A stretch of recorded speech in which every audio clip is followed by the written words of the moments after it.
Nampenda mwanamke mwenye sifa kuu tatu. Nikimpata mwanamke huyo, hatutaachana, tutaishi milele. Sifa ya kwanza, nahitaji mwanamke huyo awe na sifa ya kiburi. Kiburi maanake jeuri. Jeuri ni kiburi iliyepitiliza. Hata kama nikimtuma kitu huwa anakataa. Umeona, nikimpiga basi anirudishie. Basi humo ndani iwe timbwili tu, patashika nguo kuchanika. Hiyo jambo la kwanza. Jambo la pili, nahitaji mwanamke huyo awe na sifa ya uzururaji. Uzururaji maanake udangaji.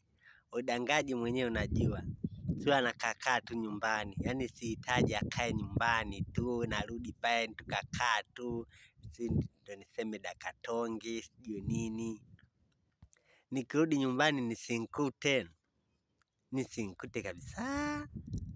Awe ameondoka kutembea labda kwa majirani zake, watoto kawaachia majirani baadhi. Awe ameondoka tu nje na hapo. Umeona bwana.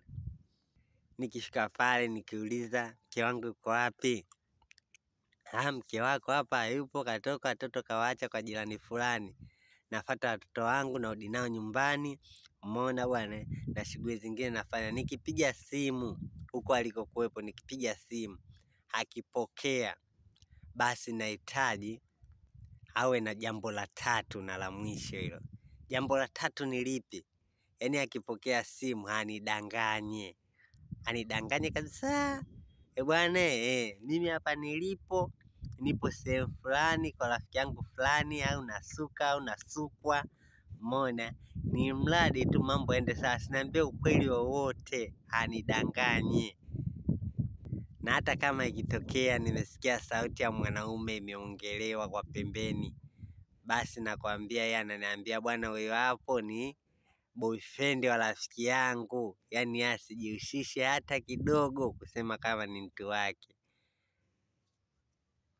Hayo mambo matatu, kama kweli mwanamke huyo yupo anayo hayo mambo matatu, basi anafaa kuwa mke wangu mimi. Tukioana hatutoachana kamwe.